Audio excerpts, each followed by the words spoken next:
Good morning. Some 35 years ago, I subscribed to a monthly audio cassette program by Earl Nightingale, considered at that time to be America's foremost motivational speaker. The words that have imprinted themselves most upon my consciousness and my daily life in those 35 years are these. Earl Nightingale said, "We become what we think about all day long." Think deeply on those words. We become what we think about all day long. An example would be that if we pay attention to the rhetoric of the political contest that is swirling around us at this day, listening to all the rhetoric and then thinking about that rhetoric throughout the day between the news reports, well, the rhetoric is unpleasant, and we become unpleasant as a result of thinking about that rhetoric. Earl Nightingale is absolutely correct. We become what we think about all day long. Perhaps Earl Nightingale got his inspiration from the book of Romans. In the 12th chapter of Romans, the Apostle Paul tells us that we are not to be conformed to this world. What Paul is saying is, do not pay so much attention to what is happening in the world and think about it for so long that you are shaped by it. Just as I mentioned earlier, if you think about the political rhetoric in our nation every day for too long, that unpleasant rhetoric will make you an unpleasant person. What Paul says that we are to do is to focus our attention upon God and upon what God is all about and what God is doing in this world. And if we do that, our minds are renewed. We are transformed by God and not what is happening in the world. Earl Nightingale perhaps was instructed by the 12th chapter of Romans. Earl Nightingale was a Christian, so we do know that he's familiar with those words. I want to share with you this morning the words that I read every day. I have done this for several years.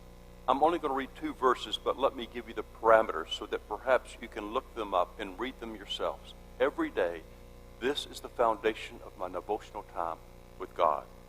It is from Psalm 119. I begin to read every morning at verse 97, and I read through verse 112. Psalm 119, beginning to read at verse 97 and through 112. But listen this morning for just the first 2 verses. I love your instruction. I think about it constantly. Your commandment makes me wiser than my enemies because it is always with me. I have greater insight than all my teachers because I contemplate your laws. You have heard in my ministry the past 8 years my urging you to take time every day to spend time reading the scriptures and in prayer, because this gives you the opportunity to be transformed by God and God's word rather than being transformed by what is happening in our nation and in our world. This morning I want to suggest something more. I want to suggest to you that you spend at least 5 minutes 3 times a day, in the morning, at noon, and in the evening. Now, I know some of you may be saying, Doug, I can hardly do it once a day. Now you're asking me to do it 3 times a day. But I want you to consider this. It would be impractical and even ludicrous for someone to suggest to us that in the interest of efficiency, I'm going to enjoy breakfast, lunch, and dinner all at once and have it done for the day and get on with the other work that I have to do. Simply, the human body does not respond to eating 3 meals at one time. We need nourishment in the morning. We need nourishment at midday, even if it's just a light, healthy lunch. And we need nourishment in the evening. The body needs to be nourished at least 3 times a day, and those who are health conscious realize that 5 smaller meals is even healthier than 3 larger meals. I want to suggest to you that our spiritual souls are the same way. We need to be nourished at the beginning of the day, in the middle of the day, and at the end of the day. So I read these words 3 times a day. In the morning, in a longer period of time with God. In the middle of the day, a briefer time just reading the words and concluding my devotional study then. And then at the end of the day. Reading 3 times a day nourishes the body and shapes the mind in a way that 3 meals a day sustains the energy level that we need for the living of this day and all of our tomorrows.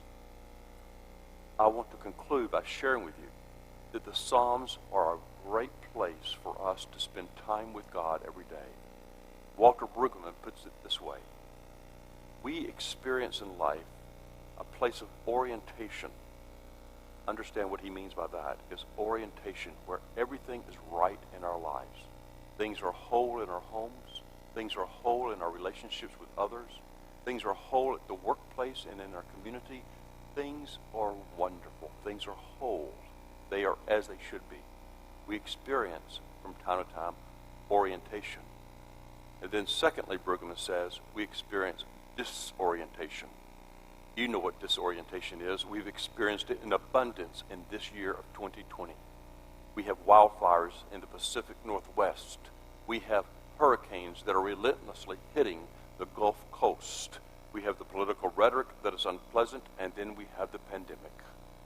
And then in the midst of that, we grow weary, and perhaps we say things to friends and to family that we should not say, and that creates even more brokenness, or as Brueggemann calls it, disorientation. The primary purpose of the Psalms, says Walter Brueggemann, is that as we read the Psalms regularly, prayerfully, every day, they help to bring us back to a new orientation. So think of that construct. We have orientation where everything is well.